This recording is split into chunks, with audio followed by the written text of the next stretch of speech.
And let's do it. All right, how's it going, everybody? So this should be my fourth quarter Wealthfront update. Um, if this is your first time, coming to the channel, or if this is the first video you see, basically what I talk about on my channel is I just show my performance, and I kind of talk about what getting out of debt, increasing your income, and increasing your savings rate can get you in the long run. And in order for me to maximize my income and my savings rate, I need to know that my money is in professional hands. Um, it kind of helps me zone in on my actual job and worry less about investments. So, um, yeah, let's get into it, man. So, I had this. I think I started this account. Yeah, I started this account back in 2018, and it's 2020 now, mid 2020. So um, I like to utilize dollar cost averaging regardless of what the market is doing. So if the market's at like everybody else, I started from zero like everybody else, and over time, um, I started adding money. I didn't open this account, as you guys know, until I was completely out of debt. That allowed me to add the maximum amount of money to my accounts and still be able to have fun on the side too. So as you guys can see, in 2018 it was kind of rough, but I continued to stick with my plan, continue to pile money in the account, and at the end of it, I dollar cost not dollar cost, but I had a tax loss harvest of 647. So believe it or not, that's actually good,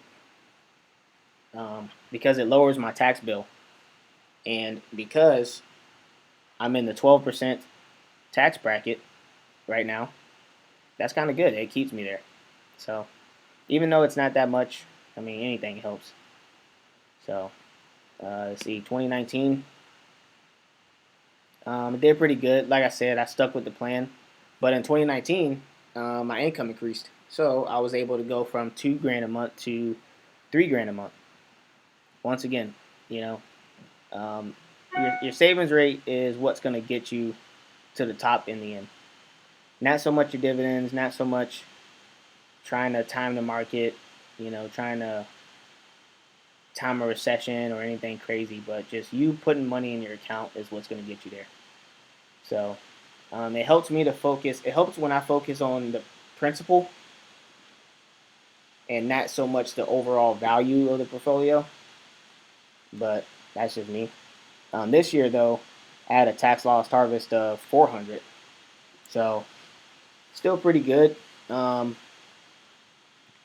Money weighted return. I don't really go off the money weighted return because I'm not actually putting money in these accounts. I'm not picking stocks. I'm not, doing nothing crazy. I let Wealthfront do it. So as an advisor, I look at the time weighted return, and the time weighted return on this account on the performance was 22%. So pretty good. Once again, I'm in this for the long run. So these short term gains, these short term stuff, I don't get too worked up over. Another thing that I like about Wealthfront is these charts. I like how they show your principal and then they show a separate line for your value. I don't think there's a lot of websites out there that do that. Um, I think it's important to actually see if you're actually doing a good job with your stock picking, because that's what most people do is just pick random stocks. But yeah. Going down to the my diversified portfolio, my asset classes are U.S. stocks, foreign stocks, emerging markets, dividend stocks, and municipal bonds. The target for each of those are here, and market value um, is pretty nice to see. So cash, Wealthfront usually keeps cash in there for the advisory fees and maybe if any dividends came back or what else. I think the money goes in there when they're ready to buy another ETF also. Risk score is 8.5. I think I'm going to hang on to that risk score. I'm not going to change it. I'm probably going to ride that for the next like 10 years or so, maybe like 20. I don't really see a purpose in changing it. Usually, if I change this score, it's gonna these long term gains are gonna start showing up, and even maybe even short term gains, and that's not what I want. So I would like this to stay zero for as long as possible. And the only thing I would like to see is the tax loss harvesting. So I've been doing a lot on reading a lot on taxes. Portfolio line of credit. I do think this is pretty cool. I'm able to borrow $17,000 at a 5% interest rate. I think Wealthfront allows you to borrow up to like 30% of your portfolio. Um, but I'll probably never use it because I don't really play the debt game. And then all time, yeah, I love these charts. It shows like a steady upward motion, and it shows you, what dollar cost averaging is supposed to look like. You shouldn't see any like crazy dips, anything crazy. I'm not trying to pay any type of weird taxes.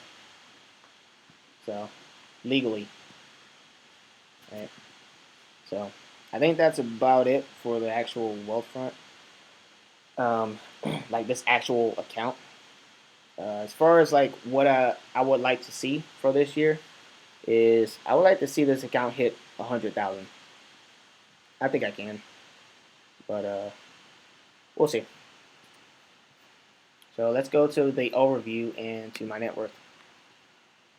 All right. So for the net worth, I'm currently at 161. Yeah, that's quite a jump. I think a lot has to do with the market because I haven't been adding anything extra. Although the amount of money I do add is quite significant. Um, I know some people that pay this in a mortgage. Like there's people that pay this in interest, to the bank. Um, and I'm putting this, straight towards the future.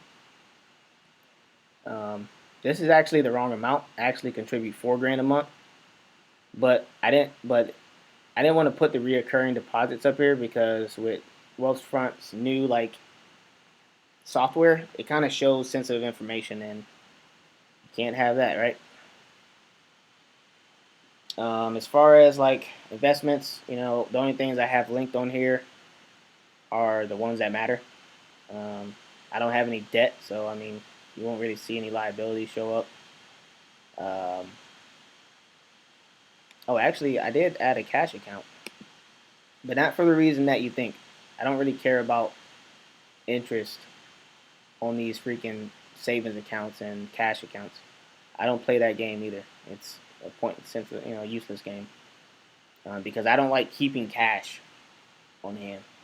I want all my cash working for me if possible. Um, I opened this account up because Wealthfront is supposedly, they got a new, you know, product coming out, and I'm not 100% sure on the name. I think it's called like self-driving money. I don't know if that's the actual name for it, but it's gonna be some pretty cool software, and I'm looking forward to it. See how to work it, and I'll do a review on it whenever it comes out. I don't want to put my emergency fund in this account yet because it still doesn't meet my criteria. And one of them being it doesn't even have a debit card, so it kind of defeats the purpose of an emergency fund if I can't access my money. So, in 1 or 2 days is too late. Emergency means I got access to the money right now. So until this guy get a debit card and until I'm able to put like my W-2 in here, I probably won't add any more money. But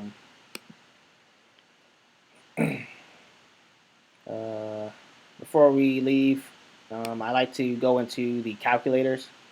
I think on my last updates I did these three. So let's do the Save for College one. So keep in mind that This calculator works best when you're one, honest on it, and two, you link as much accounts as you can.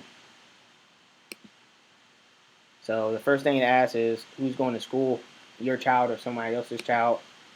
Um, I don't have any children, but who's this?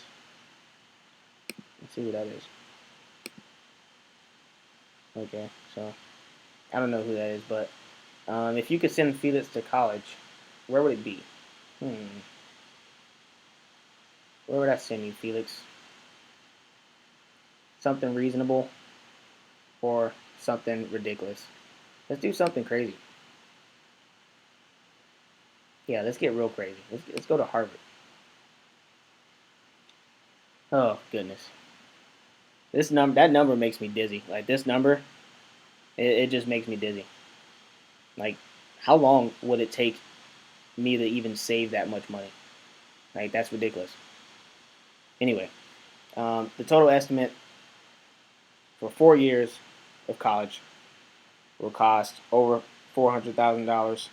But it's saying here that it won't hurt me. So, and this is why I love these calculators because software can, punch in all these numbers, as you can see, within seconds. And because I save like 4 grand a month, I can cover 100% of it. Let's look down into the details. So your retirement goal looks good. You can still plan to retire at 43 and spend chump change. If you're planning to support one the more student, probably says something like you have to account for it and stuff. And I like how they have more information about it. So Wealthfront, wants you to do a little more reading, which is fine. I like reading. Save for college more efficiently. So um, this probably would be the best bet. And Wealthfront offers these accounts, these 529 accounts, because you can invest your money in a tax advantage account, and you can use it for the expenses.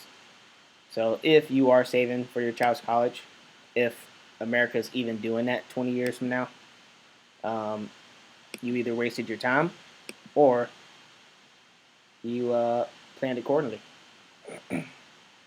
So I think you can add a picture here too of your child. So let's go to details.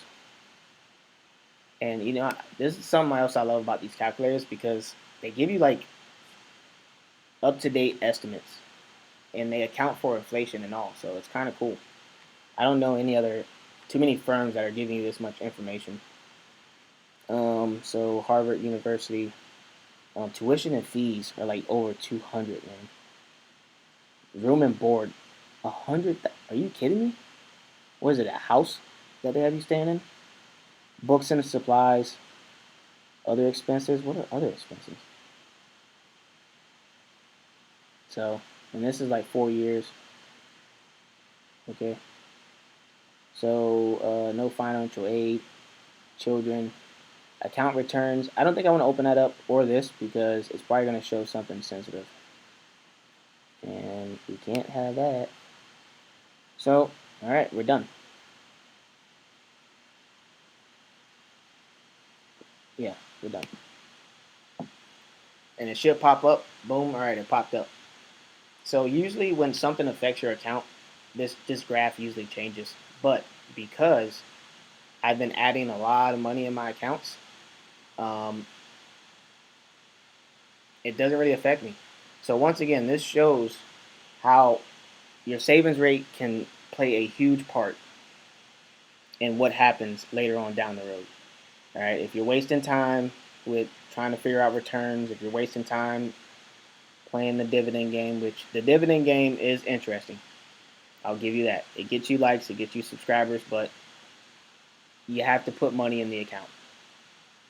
Okay, and I mean it just proves it. So I think that's about it for my update, though. Um, I don't know how long I'm probably going to do these updates because, there's a lot of stuff in 2020 that I want to get ahead of. One being taxes, two being my job, and 3, just trying to zero in on stuff and letting Wealthfront and Fundrise and my other companies do what they're gonna do, and I'll just continue to increase my savings rate, and as long as I stay out of debt, I should be okay. But if you guys got any questions about anything, um, you know, feel free to ask in the comment section. I like to have like a discussion. So if you think I'm doing something wrong, if you think um, you found a better way, let me know. But other than that, that's all I got. Millennials, lead the way.